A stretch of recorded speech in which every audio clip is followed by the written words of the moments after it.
வணக்கம். ஒரு குட்டி கதை. ஏரி நிறைந்து வழியும் அளவுக்கு மழை பெய்தது. அந்த ஏரி நீர் குளிர்ச்சி அடைந்துருச்சு. அந்த குளிர தாங்க முடியாத ஒரு தவளை மழை ஓய்ந்ததும் கொஞ்சம் தூரத்துல இருக்கிற ஒரு கிணற்றுக்கு வந்துச்சு.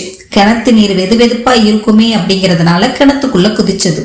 அந்த கிணத்துல பலகாலமா வாழ்ந்துட்டு வந்த தவளை புதிய தவளைய வரவேற்று, நான் ரொம்ப நாளா இங்க இருக்கேன், உன்னை பார்த்தது எனக்கு ரொம்ப சந்தோஷம் அப்படின்னு சொல்லிட்டு பொந்துல வச்சிருந்த உணவு வகைகளை புதிய தவளைக்கு கொடுத்துச்சு. இந்த ரெண்டு தவளைகளும் பேசிக்கிட்டு இருந்தன. கிணத்துல இருந்த மத்த தவளைக்கு இந்த புதிய தவளை வந்தது பிடிக்கல. இங்கே கிடைக்கிற உணவு நமக்கே போதல, இதுல புதிய விருந்தாளி வேறு அப்படின்னு கவலைப்பட்டுச்சிங்க. புதிய விருந்தாளியை எப்படியாவது துரத்திடணும் அப்படின்னு முடிவு செஞ்சதுங்க. ரெண்டு தவளைகளும் பேசிக்கிட்டு இருக்கிறத மற்ற தவளைகள் வேடிக்கை பார்த்துட்டு இருந்தாங்க.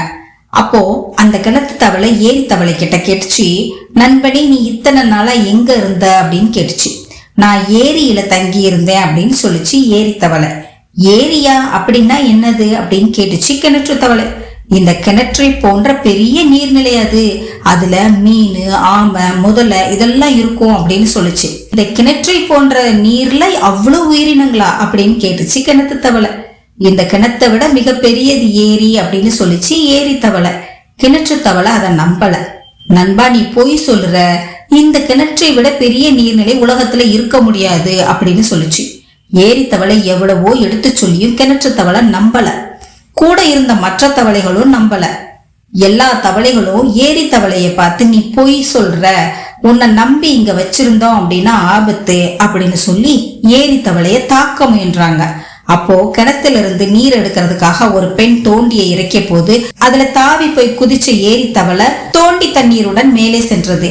தாவி குதிச்சு ஏரி நோக்கி போயிடுச்சு. முட்டாள்களிடம் வாதாடுவதை விட அவர்களிடமிருந்து ஒதுங்கி செல்வதே சிறந்தது என்பதே இந்த கதையின் கரு. நன்றி, வணக்கம்.